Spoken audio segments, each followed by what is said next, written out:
Bienvenido a la hora que asfixia. Esta noche no vamos a entrar a casas embrujadas ni a hospitales vacíos. Esta noche vamos a recorrer carreteras reales de México, caminos donde han ocurrido accidentes, desapariciones y sucesos que dejaron algo más que solo recuerdos. Porque hay rutas que de día parecen normales, pero cuando cae la madrugada se transforman. Las curvas se vuelven más largas, la niebla tapa lo que no debería, y a veces en medio del camino aparece alguien, o algo que no tenía que estar ahí.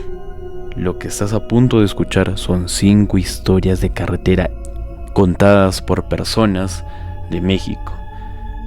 Lugares que ya cargan su propio fantasma, su propio peligro y ahora también con estas pesadillas.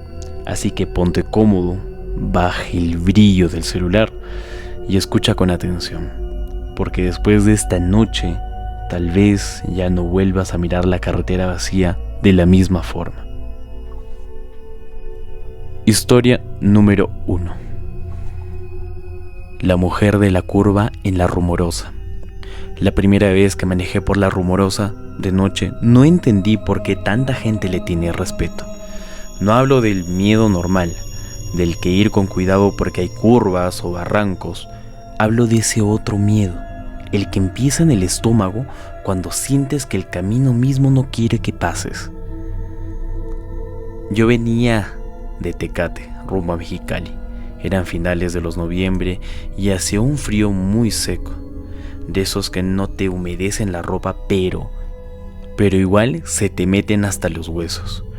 Había salido tarde por el trabajo y, aunque varias personas me dijeron que mejor me quedara en Tecate y bajar el día siguiente, no quise perder mi tiempo. Pensé que exageraban mucho, porque siempre exageran con las carreteras.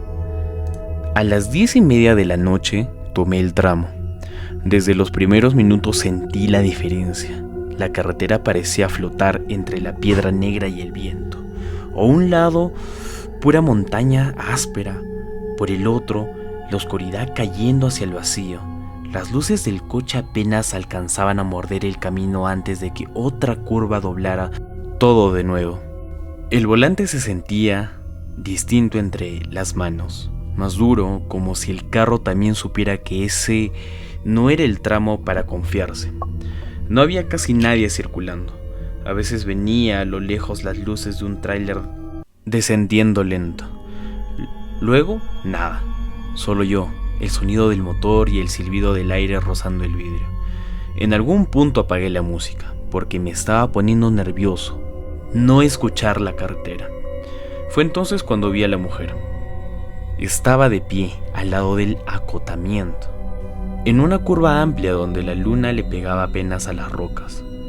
No hacía señas, no movía los brazos, solo estaba ahí, quieta, como si hubiera estado esperando desde hace mucho tiempo algo. Llevaba un vestido claro, largo, demasiado delgado para el frío que hacía ahí arriba. El cabello negro le caía sobre los hombros y no alcancé a ver bien la cara porque pasó muy rápido frente a las luces. Mi primer impulso fue seguir de largo. Mi segundo impulso fue frenar. Y frené. Hasta hoy no sé por qué. Tal vez porque verla sola pareció demasiado raro. Tal vez porque pensé que había habido un accidente cerca. Tal vez porque uno todavía conserva la mala costumbre de creer que siempre está ayudando a alguien normal. Me orillé. Unos metros adelante, miré por el retrovisor. La mujer seguía ahí, inmóvil. Bajé un poco la ventanilla y dije, ¿necesita ayuda? No respondió. Solo caminó hacia el coche. Lo hizo despacio, sin correr, sin levantar polvo, sin abrazarse con el frío.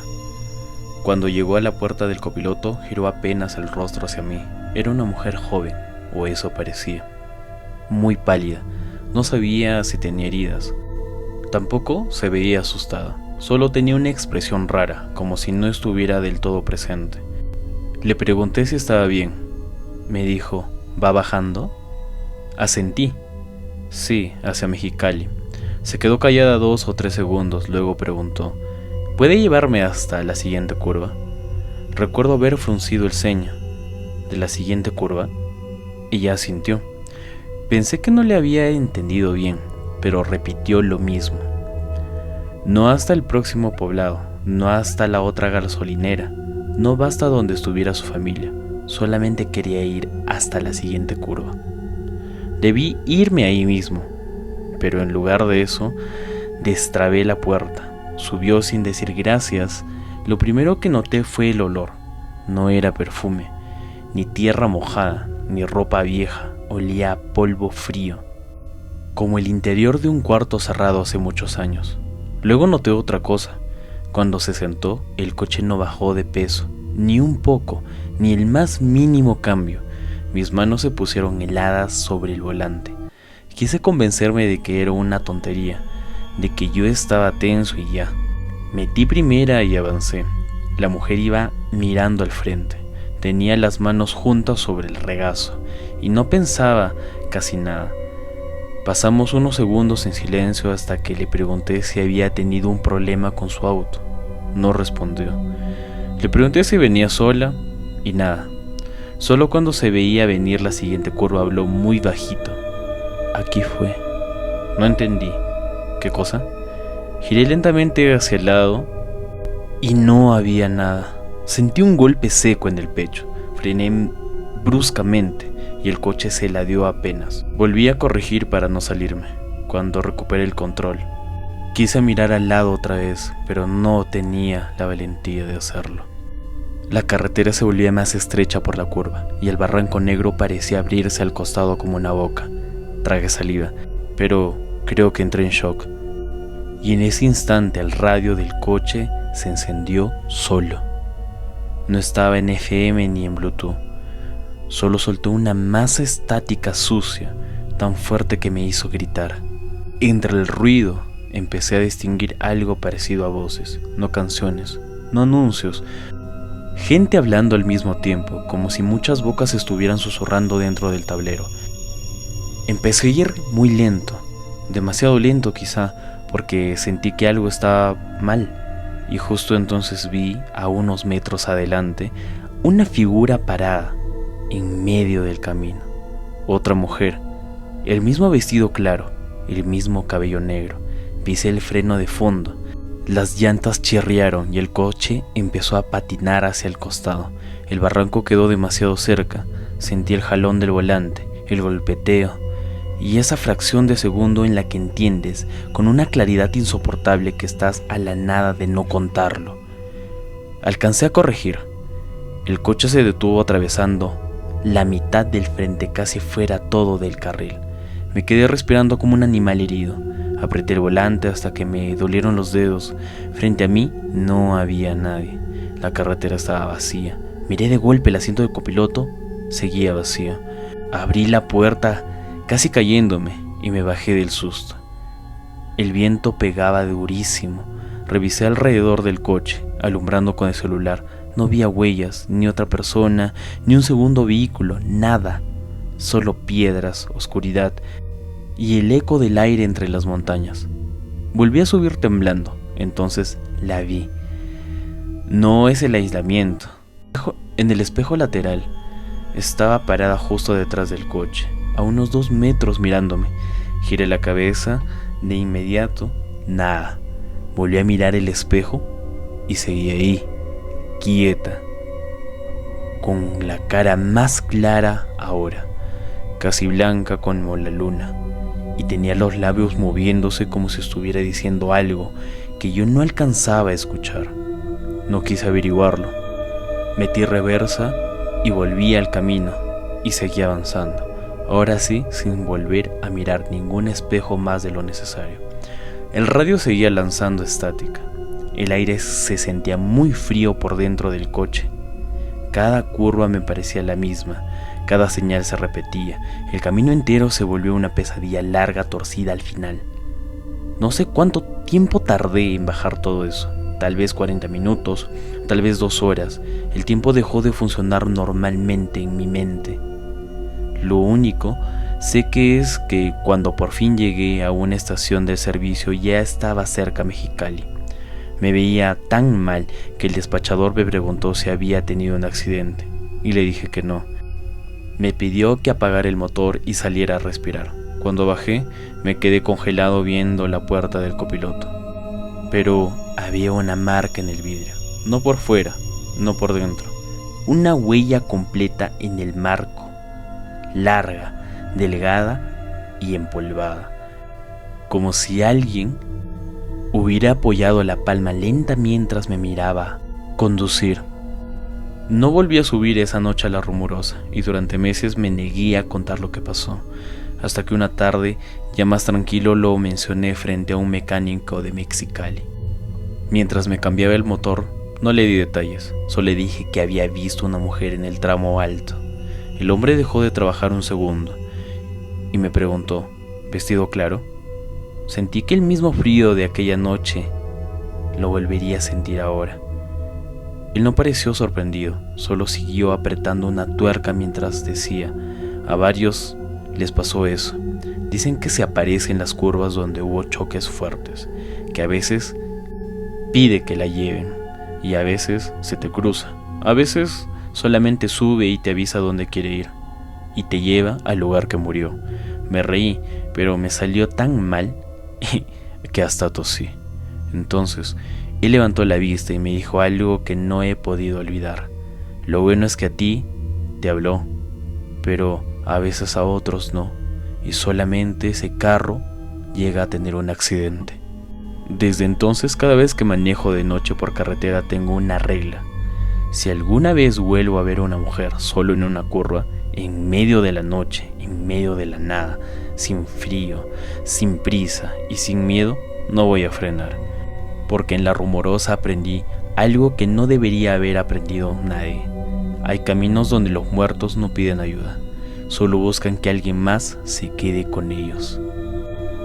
Querida audiencia, como podemos apreciar de esta historia que nos la mandaron por un mensaje, podemos deducir de que no importa dónde nos encontremos, porque esta historia siempre la han contado en un montón de países, sobre todo en Latinoamérica, tal vez en habla inglesa, tal vez también en Europa, Asia, África, en todos los lugares donde hay carreteras, y especialmente de noche, porque no importa del lugar donde te encuentres, porque siempre ha habido accidentes y sobre todo en carreteras, porque estas carreteras son el hogar de estas almas que vagan por ahí, porque tal vez ellas ya no quieren estar solas, y si tú pasas de noche, van a querer que te acompañen. Historia número 2. Nunca me había pasado nada raro en carretera. Había escuchado historias, claro, pero todos en México han oído alguna. La mujer que se aparece en la curva, el niño que pide ayuda, la patrulla que se detiene y luego resulta que nunca existió. Pero una cosa es escuchar relatos y otra muy distinta es manejar de madrugada por el tramo real, como las cumbres de Maltrata, donde el camino se retuerce entre la montaña, la niebla y los barrancos, y donde todo el mundo dice lo mismo: si puedes evitar pasar de noche, evítalo. Yo no lo evité. Venía de Puebla rumbo a Orizaba en una camioneta de reparto. No era mía, trabajaba llevando refacciones y esa vez me tocó salir tarde porque hubo un retraso en la bodega. Mi patrón me dijo que me quedara a dormir y saliera al amanecer, pero yo no quería llegar esa misma noche. Error del número 1. Subí a las cumbres, ya pasada las 11. Desde los primeros kilómetros sentí la diferencia. No era solo por las curvas, era la forma en que la oscuridad se tragaba todo afuera del haz de la luz. El camino parecía más estrecho de lo normal, aunque seguramente no lo era. Cada cierto tiempo pasaba un tráiler enorme, rugiendo en cuesta arriba y bajando con las luces encendidas como dos ojos blancos. Luego otra vez, de la nada, aparecía por ahí. Solo la montaña, el vacío y el silencio que existe incluso cuando el motor sigue sonando. Iba con el radio bajito, para no dormirme. En una parte donde empezó a meterse la niebla tuve que reducir la velocidad. No veía mucho más allá del siguiente señalamiento. Las líneas blancas del pavimento aparecían y desaparecían como si alguien las estuviera borrando delante de mí. Recuerdo haber mirado el reloj del tablero. Eran las 11:47 de la noche. Fue entonces cuando vi al hombre. Estaba parado junto a la orilla derecha, apenas fuera del carril, con un brazo levantado. No hacía señas desesperadas, no corría, no trataba de aventarse al paso. Solo tenía la mano extendida, como si supiera que yo me iba a detener. Y me detuve. Hasta hoy me da coraje acordarme de eso, no porque fuera de un desconocido. Uno entiende que en carretera la gente puede necesitar ayuda. Lo que me enoja es que cuando lo vi sentí que algo no estaba bien. El hombre llevaba una camisa clara, pantalón oscuro y una chamarra abierta, pero no parecía afectarle el frío. Tenía el cabello pegado a la frente, como si viniera mojado. Aunque esa noche no estaba lloviendo y cuando se acercó a la ventanilla lo primero que pensé fue que olía a humedad encerrada, como ropa guardada en el cuarto, en un cuarto sin sol. Bajé apenas unos centímetros al vidrio y pregunté, ¿qué pasó? El hombre inclinó un poco la cabeza. ¿Va para Orizaba? Tenía una voz algo baja, tranquila, demasiado tranquila para alguien varado en medio de la noche. Y le dije, que sí. ¿Me puede acercar a la caseta? Miré el espejo detrás de él. No había ningún coche descompuesto, ninguna moto, ninguna señal de accidente, solo niebla y piedra. Debí preguntarle más. Debí de haberle dicho que no. En cambio, destrabé la puerta, subió al asiento del copiloto y cerró con cuidado, casi con delicadeza. No dijo gracias, solo se acomodó el cinturón, solo se quedó mirándome al frente. Yo arranqué de nuevo. Durante el primer minuto ninguno habló. Traté de concentrarme en el camino. La niebla empeoraba en algunas zonas y luego abría de golpe en otras. Las luces de la camioneta rebotaban sobre los señalamientos, los caudales de la piedra y muy de vez en cuando el brillo metálico de una barreta de contención. ¿Tuvo un percance?, le pregunté. No me miró. Más o menos. Esperé que me dijera algo más, pero nada. ¿Se quedó sin gasolina o le pasó algo? Tardó unos segundos en contestar. Nos salimos. Se me hizo raro que nos dijera nos. Quise preguntarle con quién venía, pero en ese momento un tráiler rebasó por el lado izquierdo, o más bien casi nos tragó. La camioneta se movió con la turbulencia y tuve que girar el volante. Cuando volví a estabilizarme, el hombre seguía exactamente en la misma posición. Ni siquiera se había movido o había reaccionado. Se veía pálido, no blanco de piel, pálido de verdad, como si trajera toda la sangre escondida en otra parte. Tenía un corte pequeño cerca a la ceja, oscuro y ya seco, y entonces noté algo más.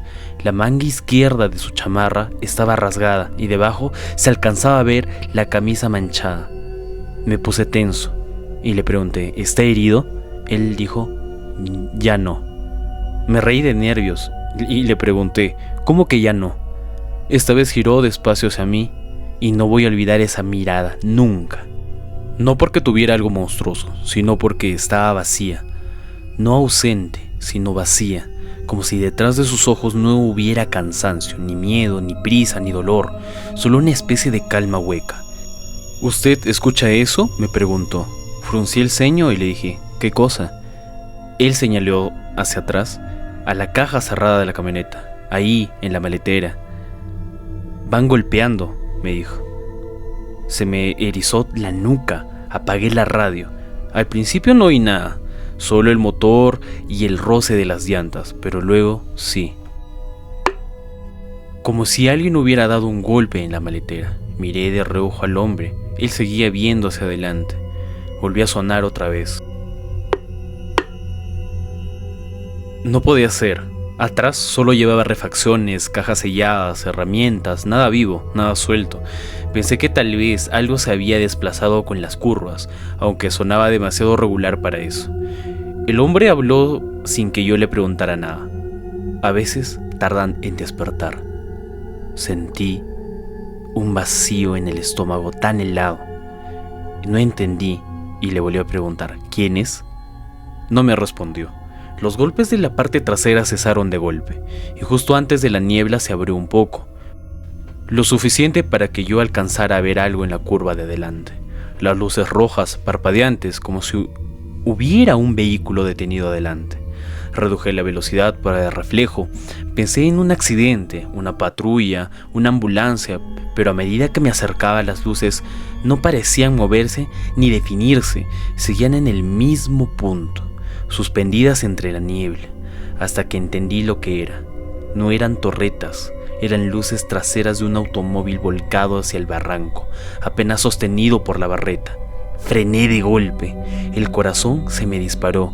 La carrocería estaba casi fuera del camino, inclinada hacia abajo, en el vacío.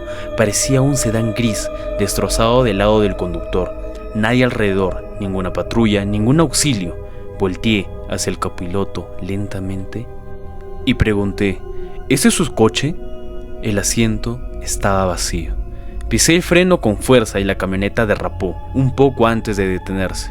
Me quedé inmóvil, respirando por la boca, mirando el asiento donde un segundo antes venía sentado ese hombre. Vacío. La puerta seguía cerrada. Miré el seguro, seguía puesto. Sentí pánico, de verdad. Lo sentí por primera vez en mi vida. Iba a arrancar y largarme de ahí cuando escuché algo detrás. Ahí en la maletera, en el asiento atrás en la cabina. Un murmullo muy bajo, como una persona queriendo hablar con la garganta llena de sangre o de agua. Me giré tan rápido que me dolió el cuello. No había nadie, pero el espejo retrovisor interior sí mostraba algo. Al principio pensé que era una niebla colocándose en el vidrio trasero, pero vi una cara. No completa, solo la mitad. La frente pegada al cristal, un ojo abierto y la sombra de una boca moviéndose muy despacio. Era el mismo hombre. Estaba detrás de mí, dentro de la camioneta.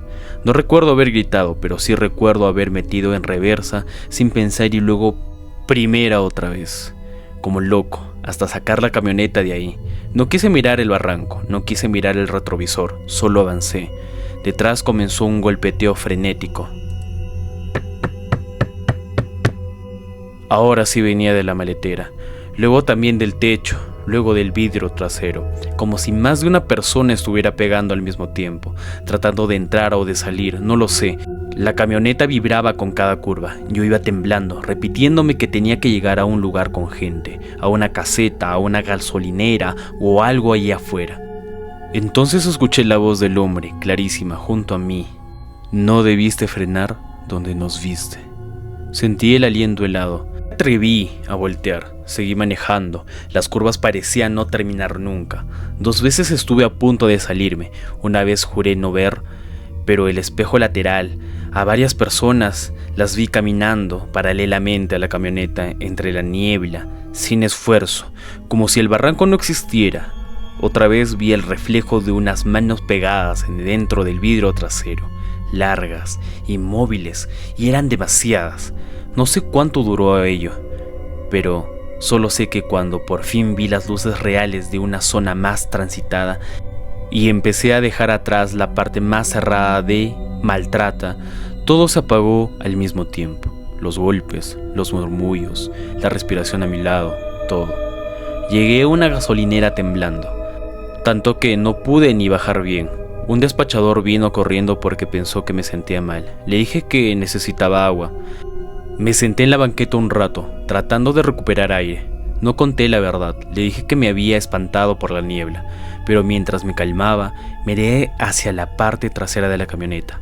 La puerta de la caja estaba cerrada con candado, y sobre el metal, donde la niebla ya empezaba a condensarse, habían varias marcas de manos, no una, no dos, eran muchas, como si desde adentro hubieran estado empujando con las palmas abiertas. Al día siguiente, ya más sereno, regresé a Puebla y le comenté lo básico a un chofer viejo que llevaba años moviéndose por esa ruta. No le dije lo del hombre en el asiento trasero ni de las manos, solo mencioné que vi un carro volcado y recogí a alguien cerca de ese tramo. El hombre me miró en silencio, luego me preguntó: ¿sedán gris? Se me secó la boca, asentí con la cabeza. Él escupió a un lado y bajó la voz: Hace muchos años hubo un accidente fuerte allá arriba. Salieron varios en la niebla, en diferentes fechas. Desde entonces hay conductores que juran ver carros donde no hay nada, o gente que pide aventón, sobre todo cuando el camino está muy solo. Me reí, pero solo para que no se notara cómo me estaba cayendo el miedo otra vez. Entonces me dijo lo peor: si te tocó uno que sube, tuviste suerte. ¿Suerte?, pregunté. Sí, los otros los que te hacen frenar, y cuando te bajas a ayudar ya no regresas solo al carro. Desde ese entonces no paso por Maltrata. No de noche. Si puedo, lo evito. Y si la niebla se cierra demasiado, mucho menos. Porque una cosa es saber que esa autopista tiene fama peligrosa por lo real, las curvas, las pendientes, los accidentes, el tránsito pesado. Eso cualquiera lo puede entender. Lo que no entiendo, y no voy a entender nunca, es por qué cuando me toca manejar solo y el camino se queda en silencio, a veces escucho los mismos sonidos en la parte trasera de mi carro. Varias veces, de manera suave, como si alguien quisiera comprobar si esta vez voy a abrir la maletera. Querida audiencia, esta historia es similar a la anterior, puesto que son dos almas en pena en carretera que piden pues que las lleven a un cierto lugar, tal vez en el mismo lugar donde fallecieron, pero siempre hay esta coincidencia, ¿no? Que suben al carro, todo se vuelve muy frío, muy lúgubre.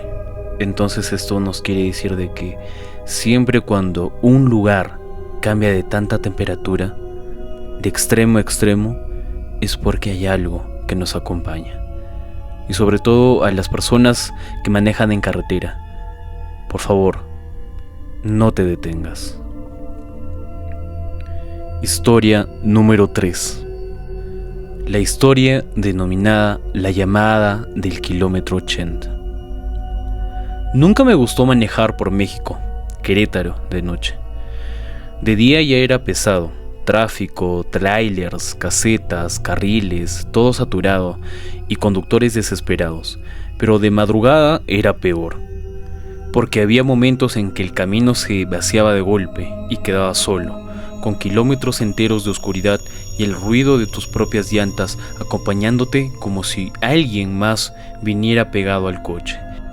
Esa autopista es más de las transitadas del país, también de las más tensas. Bastan con ver la cantidad de percances y cierres que arrastran cada cierto tiempo. La noche que me pasó esto, iba rumbo a Querétaro desde la Ciudad de México. Había salido tarde de una visita familiar y, aunque pensaba quedarme a dormir en Culiacán, cambié de idea en el último momento. Quería llegar a esa misma madrugada, descansar en mi casa y presentarme temprano a mi trabajo, pero fue un grave error. Tomé la autopista antes de las 11:30. Al principio todo fue normal. Filas intermitentes de trailers, luces lejanas, uno que otro frenón absurdo. Pasando Tepoztlán, el camino empezó a soltarse y la noche se volvió más grande. Puse música baja, bajé apenas las ventanillas, pero para no dormirme, y seguí avanzando. A eso de las 12:30 ya iba cerca de la zona de Jilotepec.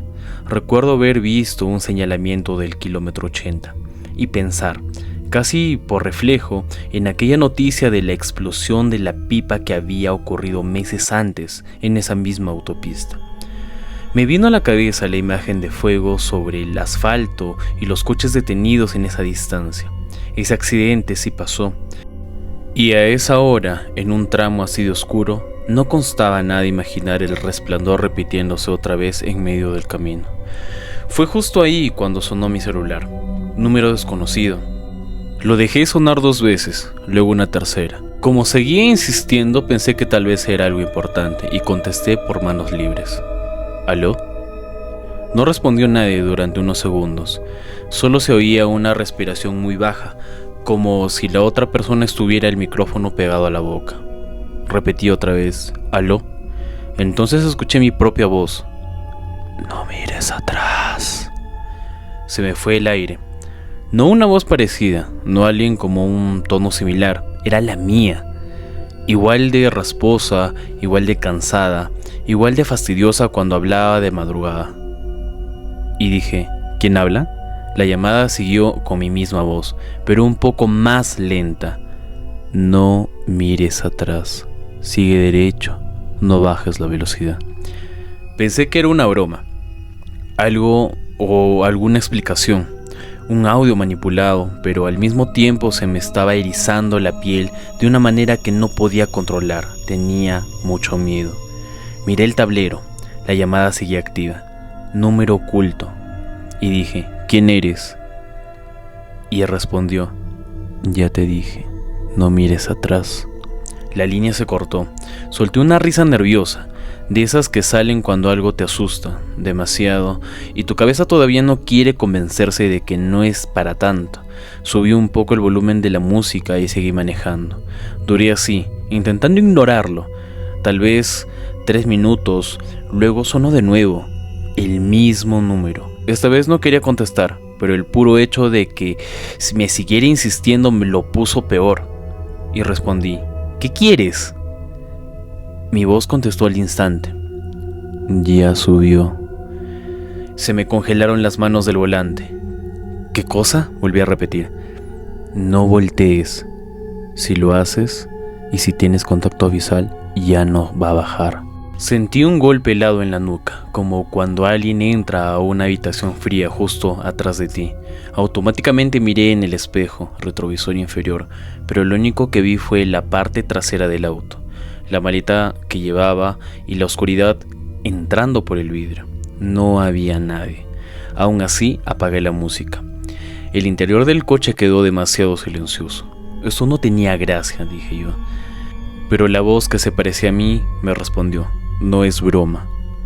Escúchame bien, no frenes. En el kilómetro 82 no le abras la puerta a nadie y no mires atrás aunque escuches que te hablan. La llamada volvió a cortarse. Ahora sí, estaba asustado. Quise detenerme en la primera gasolinera o parador, pero en ese tramo no siempre tienes uno inmediato. Y además, la pura idea de orillarse de noche en esa zona me daba peor espina.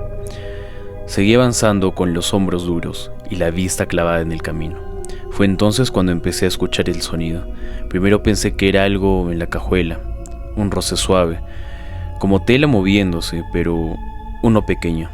Un pequeño golpe detrás mío, detrás ahí en el asiento. No fuerte, apenas un toque. Tragué saliva, no miré hacia atrás. Me repetí que seguramente la maleta se había ladeado o se había chocado con algo, porque el pavimento era irregular, que el miedo me estaba alterando todo, pero el sonido volvió, y esta vez vino acompañado con algo mucho peor. Una voz femenina, muy cerca a mi oído izquierdo. ¿Me llevas? Casi pego el volantazo de mi vida. Giré la cabeza, pero sentí que algo estaba sentado atrás de mí. No por el peso, no por la presencia, esa certeza irracional y el mismo tiempo absoluto de que ya no vas solo, aunque la lógica diga lo contrario. El celular vibró otra vez. Llamada entrante. Contesté sin pensar. ¿La oíste? No respondí. Creo que no podía responder. No contestes. Eso fue lo último que hice mal. El pecho se me paró. ¿Qué significa esto?, dije. Hubo un silencio raro, como si la otra versión de mí estuviera respirando hondo antes de seguir. Significa que, si quieres llegar a Querétaro, vas a hacer exactamente lo que yo te diga. La carretera frente a mí se sentía infinita. Uno que otro tráiler aparecía a la distancia y luego desaparecía. A la derecha solo había la oscuridad. A la izquierda las luces separadas de la otra circulación. Y atrás, yo ya no quería imaginar qué cosa había ahí. ¿Quién eres?, insistí. La respuesta me dejó helado. Soy tú. Respondió esa voz. Soy tú, 15 minutos adelante, en el futuro. Me reí por una desesperación. Vete al carajo. Eso mismo dije yo cuando contesté la primera llamada. Luego miré por el espejo. Se me secó la boca. En ese momento vi algo al frente, unas intermitentes en la orilla del camino. Un coche oscuro, aparentemente descompuesto. Junto a él, una mujer de vestido claro levantando la mano. La misma voz en el teléfono gritó: «No frenes». La mujer giró el rostro hacia mí, justo cuando ya la rebasaba. No alcancé a verla, pero sí vi que ella sonreía. No como alguien que pide ayuda, como alguien que ya sabe que la viste. Apreté más el acelerador. El asiento trasero se escuchó un golpe seco, luego otro. La voz femenina ya no estaba junto a mi oído, ahora sonaba detrás de mi cabeza. «¿Por qué no me ayudas?». Yo iba respirando tan fuerte que apenas entendía mis propios pensamientos. «No respondas», dijo otra vez la voz en el celular. «Ya estamos cerca». Y yo dije: «¿Cerca de qué?». Pero no contestó. Un segundo después, el tablero del coche empezó a fallar, las luces parpadearon, el radio se encendió solo con pura estática, el aire acondicionado soltó un golpe de aire helado, y por fin, contra todo lo que había pensado y todo lo que había repetido, miré apenas el retrovisor, y vi media cara, solo media, pegada al respaldo de mi asiento, asomándose por un hueco entre las cabeceras, piel blanca, sonrisa inmóvil, un ojo demasiado abierto, y grité. Al mismo tiempo frené, vi otro coche igual al mío, avanzando por el carril derecho, misma marca, mismo color, misma placa. Dentro venía yo, lo pude verlo, durante 2 segundos imposibles. Yo al volante, rígido, mirando al frente como si supiera exactamente lo que iba a pasar. Luego, ese otro coche se desvió apenas, como si quisiera incorporarse delante de mí. La voz en el teléfono habló por última vez. «¿Ahora entiendes?». Y ahí la llamada se terminó. No recuerdo bien los segundos siguientes, solo sé que intenté frenar. Giré el timón, las llantas chillaron y terminé frenando bruscamente, con el corazón golpeándome la garganta. Todo quedó en silencio. Miré atrás, no había nadie. Miré el teléfono. La llamada ya no estaba activa. Sin registro reciente, no había número oculto, no había nada. No había rastros, no había pruebas de que la llamada había pasado. Me quedé así, inmóvil, quizá 1 minuto completo, hasta que el tráiler pasó por mi lado y el ruido me devolvió un poco a la realidad. Volví a incorporarme al carril y seguí hasta la primera zona con gente. Cuando por fin llegué a la estación del servicio, ya más adelante bajé, temblando. Revisé el asiento trasero, estaba vacío. Revisé la cajuela, todo estaba en su sitio. Entonces vi el vidrio acompañado por la puerta trasera izquierda. Había algo escrito dentro. No con el dedo limpio, sino como marcado sobre el vago con una uña. ¿Ya miraste? No dormí esa noche. Tenía mucho miedo. Yo no sé por qué me pasaban esas cosas a mí. Al día siguiente conté una versión recortada de todo lo que me había pasado. Se lo conté a un conocido. Pensé que se iba a burlar, pero no lo hizo. Solo me preguntó en qué tramo había pasado. Cuando le dije que era cerca al kilómetro 80, dejó de mover la cabeza y respondió: «Hay mucha gente que jura recibir llamadas raras por ahí, sobre todo de noche. Unos dicen que oyen familiares, otros que se oyen a sí mismos, y casi siempre pasa cerca de donde había habido accidentes fuertes». Yo no le dije nada, que la llamada de mi otra voz había sonado tan cansada, como alguien que ya había pasado por eso demasiadas veces. Desde entonces manejo de día cuando puedo, y cuando no puedo jamás contesto los números desconocidos en carretera, porque sigo pensando en esa vez cuando pasé por México, Querétaro, y vi cerca del kilómetro 80, ese mismo tramo donde de verdad tuvo un accidente tan fuerte que se volvió noticia nacional. La voz dijo que era yo, 15 minutos adelante en el tiempo. Nunca aclaró si estaba llamando para salvarme o para asegurarse de que llegara exactamente al mismo lugar que la voz. Seguimos con la siguiente historia. Historia número 4. La combi que nunca terminó de pasar. La primera vez que subí al Espinado del Diablo entendí por qué ese nombre no era una exageración. Hay carreteras peligrosas en el tráfico. por los asaltos, por los baches o por los choferes imprudentes, pero ese tramo entre Durango y Mazatlán tiene otra clase de peligro. Es de esos caminos donde la montaña parece estar observando, donde cada curva te obliga a elegir bien cuando confías en tus manos y cuando no. El camino se enrosca entre barrancos, niebla y las piedras, y no hace falta creer en nada raro para sentir que ahí arriba hay algo. Pues yo iba solo. Había salido tarde de Durango, porque no me gusta dormir fuera de mi casa cuando ando trabajando. Llevaba una troca vieja, pero buena, de esas que ya no conoces por sonidos y por vibración. Y aunque varios me dijeron que era mejor tomar la carretera de Amanecida, decidí aventarme por la libre. Quería ahorrar tiempo, dinero y sobre todo quitarme el pendiente de encima. Gran error. Subí el tramo ya de noche, no recuerdo la hora exacta, pero debían ser cerca de las 11:30. Había luna. Sí, pero de poco servía. En algunas curvas la oscuridad se tragaba todo afuera del frente de la camioneta. En otras la niebla hacía que la luz rebotara y regresara como una pared blanca. El volante se ponía duro entre mis manos. A veces me encontraba un camión de frente y las luces me dejaban medio ciego por medio segundo. Pero allá arriba se siente como un minuto. Iba despacio, más despacio de lo normal. No por miedo, sino por respeto al tramo. Al pasar una curva especialmente cerrada había algo raro a lo lejos. Unas luces. 2 faros amarillentos, viejos, temblando en la oscuridad, como si vinieran subiendo hacia mí. Pensé que era una combi o una camioneta antigua, porque las luces estaban demasiado juntas y demasiado bajas para ser un tráiler. Lo raro era la distancia. Por la forma del camino, esa unidad tendría que haber aparecido de golpe al dar la vuelta, pero yo ya estaba viendo desde mucho antes, como si estuviera en una parte del camino que no correspondiera. Seguí avanzando. Las luces seguían ahí. No se acercaba, no se alejaba, solo aparecían esperar del otro lado a la siguiente curva. Cuando por fin la tomé, la vi completa. Era una combi blanca, vieja, de esas de transporte que todavía se ven en algunos pueblos, solo que estaba sucia, opaca y tenía al costado abolladuras, como si hubiera recibido un golpe brutal.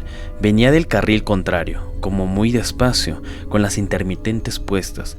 Le hice las luces para avisarle que iba bien pegada a mi carril, y la rebasé sin problema, o eso creí, porque 5 minutos después la volví a ver. La misma combi, las mismas abolladuras, las mismas luces amarillentas, otra vez de frente, otra vez saliendo de la curva, que según yo ya había dejado atrás.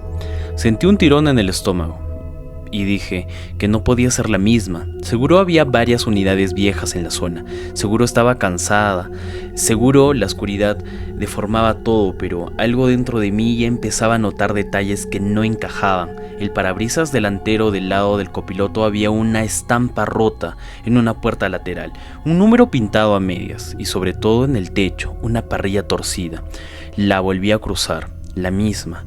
No pude evitar mirar por la ventanilla del conductor al pasarle de lado. Iba manejando un hombre o algo parecido a un hombre. Tenía una gorra oscura, la cabeza inclinada hacia adelante y las 2 manos al volante. No me vio, o al menos no giró, pero atrás sí habían pasajeros. Pude ver siluetas sentadas, quietas, demasiado quietas, la verdad, como maniquíes flotando en las filas. Apreté más el volante, seguí avanzando y traté de no pensar en eso. Encendí la radio, solo sonaba estática.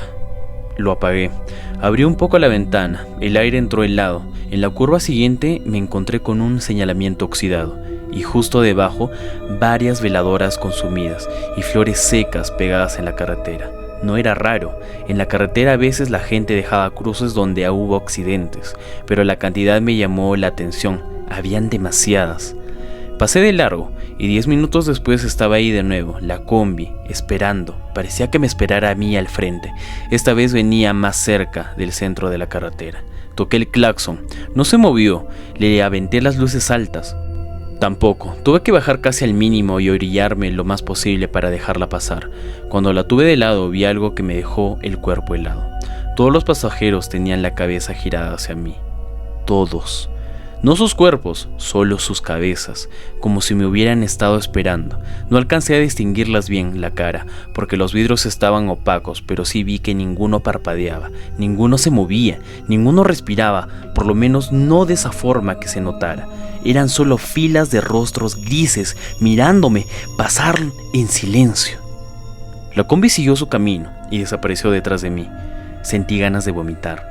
Ahí fue donde debí detenerme, hasta que amaneciera y buscar un retén, una gasolinera o lo que fuera, pero ahí arriba, en ese tramo, no siempre tienes dónde hacerlo sin jugarte el pellejo, así que continué, ahora sí con miedo de verdad. No pasó mucho antes de que empezara a escuchar el claxon otra vez, pero no era el mío, era el de la combi, lejano al principio, 2 toques cortos, luego otra vez y otra más, como si viniera detrás de mí. Todavía a la distancia miré el retrovisor.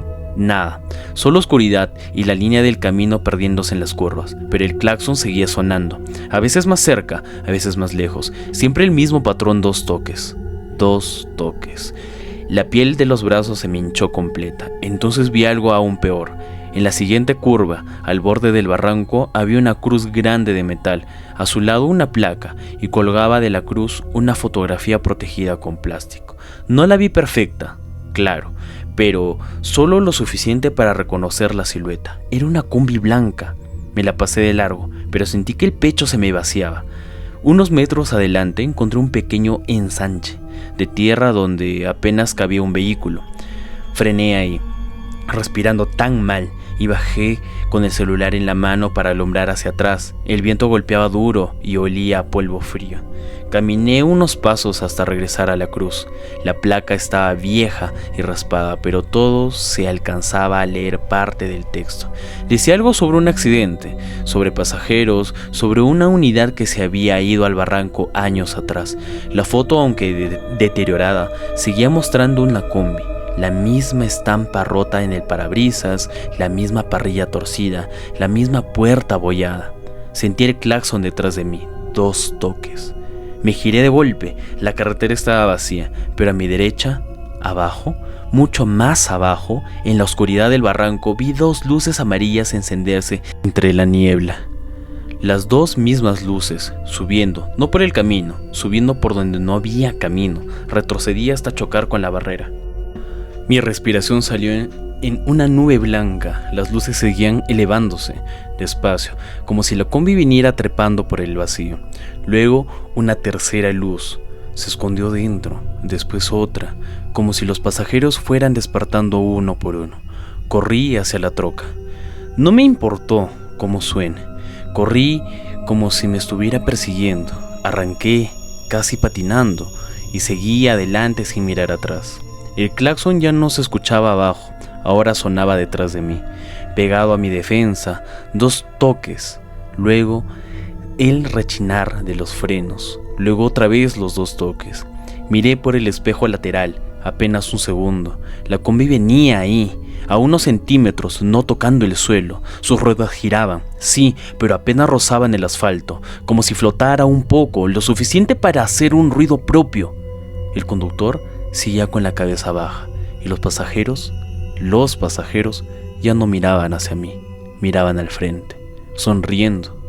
Pisé el acelerador. La carretera en ese momento, en ese tramo, no era para recorrer. Lo sabía, pero el miedo hacia mí que yo tenía, cambié por la imprudencia, por el impulso del miedo. Tomé una curva mal. Sentí como la troca se me venía un poco y casi termino contra la barrera. Logré corregir hacia el volante, hacia la pista. Detrás, la combi mantuvo la misma distancia imposible, sin acercarse, sin quedarse atrás. Entonces escuché algo en la caja de la troca. Un golpe, luego otro, varios golpes, como si alguien hubiera empezado a subirse por la parte trasera mientras yo manejaba. Quise convencerme de que era la herramienta, que eran las refacciones, cualquier otra cosa, pero enseguida escuché lo que sí me quebró por dentro. Eran voces. No gritaban, me pedían ayuda, solo murmuraban al mismo tiempo. en coro, demasiado bajo para entenderlas, como pasajeros hablando entre ellos durante un viaje largo. Llevé mi mano temblorosa hacia el retrovisor. No quería mirar, pero lo miré al final. En la luneta trasera no vi la caja de la troca, vi asientos, filas de asientos de combi, y al fondo entre ellos, entre todos ellos, esos rostros grises, un lugar vacío, reservado para mí. Solté un grito y aparté la vista de ahí. En ese entonces, en ese momento, la carretera se abrió un poco y vi, mucho más adelante, las luces de otro vehículo real, un camión grande, pesado, bajándose a mí. No sé por qué, pero sentí que si lograba cruzar con otro vehículo, aquello me iba a dejar, como si necesitara dejar de estar solo para que esa cosa se fuera. Mantuve la troca firme como pude. El camión se acercó, las luces me bañaron, sentí el claxon de la combi por última vez, furioso ahora, largo y sostenido, ese claxon. Y cuando el camión pasó por mi lado, todo desapareció. El ruido, las voces, los golpes atrás, la presencia pegada a mi defensa, todo. Seguí manejando todavía varios kilómetros antes de atreverme a orillarme en el mismo sitio donde había visto más movimiento. Me bajé temblando con las piernas flojas, revisé la caja de la troca, todo en orden, o casi. Sobre la tapa trasera, marcada sobre el polvo, habían varias huellas de manos. No en la palma completa, solo los dedos largos, delgados, como si varias personas hubieran ido agarrándose del borde, asomándose dentro del trayecto. Al amanecer, ya más calmado, le conté esto a un señor de una tienda de paso, no todo claro, solo lo que había visto en una combi rara en una cruz con una foto. El hombre no se rió, solo me preguntó, ¿esa combi era blanca? Y le dije que sí, y me dijo, dicen que a veces se aparece por ese tramo viejo, que si sigue haciendo la misma ruta que no acabó, y que cuando lo cruzas varias veces no es para espantarte, es para ver si una de esas tú también subes. No volví a tomar el espinazo del diablo de noche, y no pienso hacerlo, porque una cosa es que el tramo sea famoso por las curvas y sus barrancos y los accidentes, pero eso es real, y cualquiera que lo haya manejado lo sabe. Lo que no debería ser normal o real es que lo vi en el retrovisor aquella noche. La fila de pasajeros, todos inmóviles, todos sonriendo, y en ese asiento del fondo que, por alguna razón, ya venía apartado para mí. Yo sabía que ese asiento era para mí. Vamos con la historia número 5. Esta historia se titula El retén de la Libre. Nunca me ha gustado manejar por la Libre de Saltillo a Monterrey de madrugada. No porque esté embrujada ni porque me hubiera pasado algo antes, simplemente tiene esa clase de carretera que no te deja relajarte del todo. Hay tramos donde hay curvas y pendientes que te obligan a ir lento y muy atento. Y no es casualidad que hasta los documentos oficiales que mencionen que la vía libre tiene curvas y rampas que la hacen más peligrosa en la autopista. La noche que me pasó esto venía de Saltillo, rumbo a Monterrey, en una camioneta vieja de mi tío. Yo había ido a dejar unas piezas para un taller y pensaba regresar temprano, pero se me hizo muy tarde. Entre una cosa y otra, para cuando salí ya era tarde, 11:30, casi la medianoche. Mi tío me dijo que me quedara, pero no me importaba. Me aventé hacia la Libre a esa hora. Yo le dije que no exagerara, que conocía el camino y que en un rato ya llegaba a mi casa. No llegué en un rato, eso fue la verdad. Tomé la carretera con un vaso de café combinado con Coca-Cola. Ustedes saben, los que manejan saben, que esa combinación hace que nosotros podamos mantenernos despiertos en carretera. El tanque medio llenar, y esa confianza idiota de que no haber vivido todavía lo suficiente como para respetar ciertos presentimientos. Al principio todo iba normal. Uno que otro vehículo a la distancia, el motor sonando parejo, el estéreo bajito, pero conforme fui dejando atrás la parte con más movimiento, el camino se fue quedando solo, demasiado solo, en silencio. Solo yo y el carro. Las curvas empezaron a parecer más cerradas. El monte a los lados se volvió una masa negra. En algunas partes el aire parecía más frío, como si hubieran pequeñas bolsas de hielo atrapadas en la carretera. Yo bajaba y subía la velocidad según el tramo, sin pensarlo demasiado. Hasta ahí, todo bien, hasta que vi el retén. Apareció al salir de una curva larga, 2 conos naranjas, una patrulla estacionada en la orilla y un policía haciéndome una seña de bajar la velocidad. No me pareció raro, a esas horas no. En una carretera así, tampoco. Un retén era perfectamente posible. Reduje y me pegué al carril derecho. La patrulla se veía vieja, pero no fuera de lugar. Tenía las luces prendidas, aunque muy débiles. El oficial llevaba un uniforme oscuro y chaleco reflejante. Se me acercó del lado del conductor y me hizo la seña para bajar la ventanilla. Lo hice, lo bajé. Lo primero que noté fue que no olía nada. Ni a polvo, ni a sudor, ni a café, ni a aire frío. Nada, bueno, lo normal. Como si el hombre no trajera ningún olor encima. Bueno, es lo normal cuando no tienen ese olor. Buenas noches, me dijo. Su voz era normal, tranquila, sin acento marcado. Buenas noches, repetí yo. ¿De dónde viene?, me dijo. Y le dije que yo venía de Saltillo. ¿Hacia Monterrey?, me preguntó. Y le dije que sí. El hombre inclinó apenas la cabeza, como si eso confirmara algo que ya sabía. ¿Va solo? Sí. Se quedó mirándome unos segundos. No sospechaba nada. Más bien, con una calma rara, incómoda, luego dijo: no se detenga más adelante aunque vea gente. Sentí un pequeño tirón en el estómago. Algo no estaba bien con lo que me dijo. ¿Perdón?, le dije. Es que hubo un accidente hace rato, respondió. Y ya viene personal, pero si ve personas en la orilla, no se detenga. Siga derecho hasta encontrar otro punto con luces. Miré hacia el frente. La carretera seguía oscura, vacía, curvándose entre cerros. Muy adelante, el oficial apenas sonrió.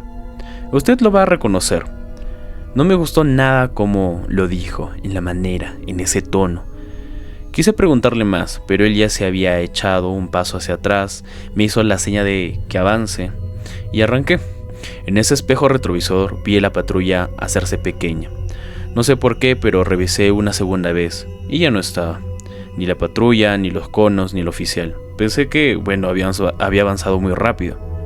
El tramo detrás de mí estaba completamente ya vacío. Sentí como se me aflojaban las manos en el volante. Me dije que tal vez una curva los había tapado, que quizá estaban más orillados. Bueno, eso creí, pero en el fondo yo sabía que no. No había pasado tanto momento o tanto rato que yo había manejado para poder sobrepasarlos o ya no verlos. La carretera era lo bastante recta en ese punto como para seguir viendo al menos las torretas unos segundos más, pero no había nada. Seguí manejando. Apenas pasaron 2 o 3 minutos cuando empecé a ver las sombras de las orillas. Primero pensé que eran matorrales deformados por las luces, pero luego distinguí figuras humanas. 3, no, 4. Personas paradas juntos a la orilla, quietas, no se movían, no hacían señas, solo estaban ahí, mirando hacia el carril. Recordé de inmediato lo que me había dicho el supuesto policía y sentí otra vez ese nudo en el estómago. No me detuve, seguí, pasé junto a ellos y no quise mirarles la cara. Aún así, vi algo de reojo. Ropa desgarrada, manchas oscuras, esas manchas rojas oscuras. Una mujer abrazando algo pequeño contra su pecho en una manta. No giraron la cabeza cuando los rebasé. Siguieron viendo hacia el frente como si esperaran a alguien, o a otro, o a otra cosa, o a otro carro. Apreté el acelerador. El celular conectado al cargador se encendió sobre el tablero. No sonó, no vibró, solo se prendió. La pantalla quedó negra un segundo y luego apareció una foto. Qué raro. Fue muy raro. No era una imagen de mi galería, era la cámara abierta apuntando al interior de la camioneta. Vi mi cara pálida al volante y vi a alguien sentado atrás de mí. Un hombre con uniforme oscuro y chaleco reflejante, el mismo del retén. Casi me salgo de la carretera. Solté una maldición. Alcancé a corregir y levanté el celular con una mano temblorosa. La imagen seguía ahí. El oficial iba ahí sentado justo atrás de mí, mirando la cámara con una expresión completamente vacía. Giré de golpe. El asiento trasero estaba vacío. Volví a ver la pantalla. También estaba vacío. El celular volvió a la pantalla de inicio como si nada. Qué raro, no entendía qué pasaba. Tenía la respiración hecha pedazos. Seguí manejando sin música, sin atreverme a mirar demasiado lejos los espejos. Las curvas parecían repetirse. 2 veces juré pasar por el mismo señalamiento de la curva peligrosa. 3 veces, la misma roca blanca a la vez de la orilla. Quise convencerme de que era cansancio, pero el cuerpo ya me estaba diciendo otra cosa. Aquello no tenía nada de sentido. Entonces, escuché la radio. No el estéreo, la radio de patrulla. El chisporreteo seco del transmisor viejo saliendo desde el asiento trasero. Luego una voz distorsionada que decía: unidad, unidad detenida, unidad detenida, no hay sobrevivientes. Me quedé helado. La voz volvió más clara. Repito: no hay sobrevivientes. El sonido venía detrás, pegado a mi nuca, y enseguida una segunda voz, también por radio, respondió con la estática entre palabras: conformidad oficial, vehículo gris, familia de 4. Sentí náuseas. Mi camioneta era gris. La radio hizo un ruido más fuerte. Después, silencio. No vi nada atrás. No me atreví tampoco a mirar ahí.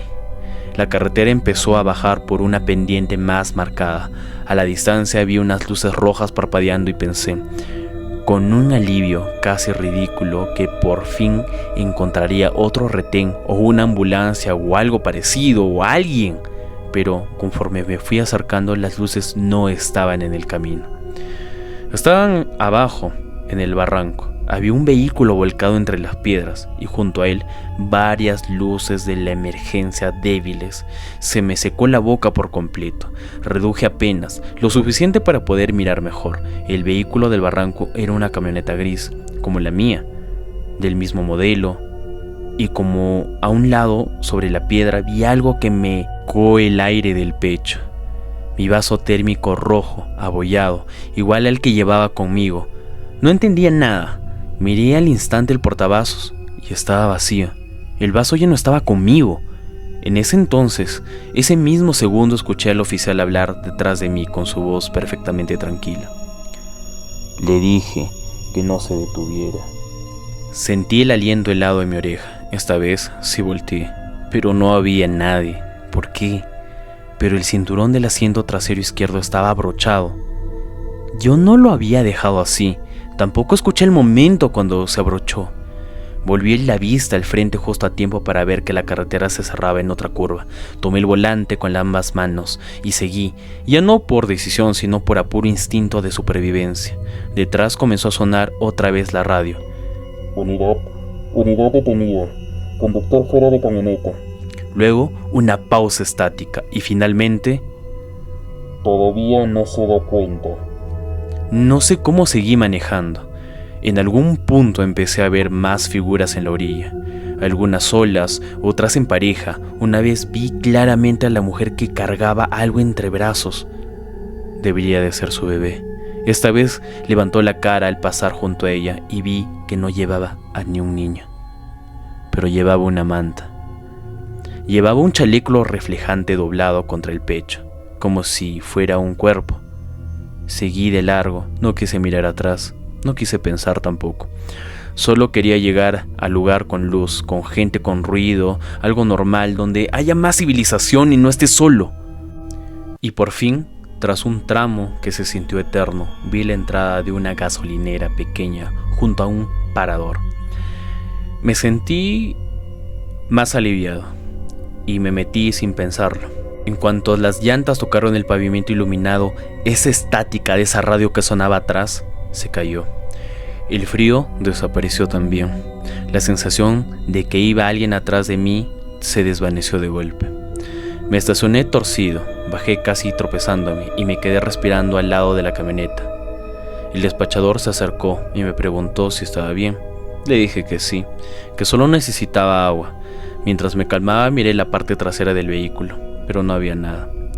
Le pregunté al despachador de gasolina si adelante había habido un accidente, pero me miró raro. No, joven, no que yo sepa. Le conté entonces lo del retén. El hombre frunció el ceño y dijo: ¿retén? Aquí no ponen a esta hora, menos en ese tramo. No dije nada, me pareció muy extraño, no sabía qué cosa estaba pasando. A la mañana siguiente, antes de seguir, pregunté en un puesto de café del mismo parador si conocían historias raras de la carretera. Un señor ya mayor, de esos que llevaban años y años viendo pasar traileros, me respondió sin dudar: a veces sale un tránsito o un policía libre. Dicen que avisa de un accidente. Si lo obedeces, llegas. Si no, ya no todos llegan. Me reí por nervios. ¿Y el accidente? El hombre se encogió los hombros. ¿Quién sabe? En esas carreteras siempre hubo uno y luego otro y luego otro. Eso me dijo. No volví a manejar la libre de Saltillo a Monterrey de noche. Y hasta esa fecha, cuando me toca pasar de día por algún tramo parecido, todavía me acuerdo de esa voz tranquila diciéndome que no me detuviera aunque viera gente. Una recomendación absurda hasta que entiendes que en ciertas carreteras con curvas y rampas traicioneras no todo lo que pide ayuda sigue vivo. Lo peor no fue ver al oficial desaparecer, ni escuchar la radio, ni mirar una camioneta igual a la mía debajo. Lo peor fue otra cosa. Cuando llegué a Monterrey y por fin me atreví a revisar bien el asiento trasero, encontré una libreta vieja de tránsito, húmeda, atorada entre el respaldo y la puerta. En la primera hoja, manchada y casi borrada, solo leía una línea: familia de 5, vehículo gris, nadie debió de bajar. Y hasta aquí llegan las 5 historias de carreteras mexicanas. Si algo tienen en común estos caminos es que nunca sabes si el verdadero peligro viene de una curva o de la oscuridad, o de otro carro o de un accidente, o de aquello que puede pasar, estar esperándote ahí a la orilla del asfalto. Tal vez todo tenga una explicación, tal vez solo sean coincidencias, cansancio o miedo jugándote la mente, o tal vez historias, inventadas, o tal vez en algunas carreteras hay cosas que siguen repitiéndose su última noche, como si fuera la primera vez, una y otra vez, esperando que alguien más se cruce en su camino para que lo acompañe. Si te gustó este video, suscríbete a La Hora que Asfixia para tener más relatos de terror, historias perturbadoras y misterios que no te dejarán dormir tranquilo. Apaga la pantalla si quieres, pero cuando vuelvas a escuchar el motor de madrugada o veas las luces desaparecer en una curva vacía cuando manejes, recuerda algo: no todo lo que encuentras en carretera está vivo. Así que nos vemos en el siguiente capítulo. Hasta luego.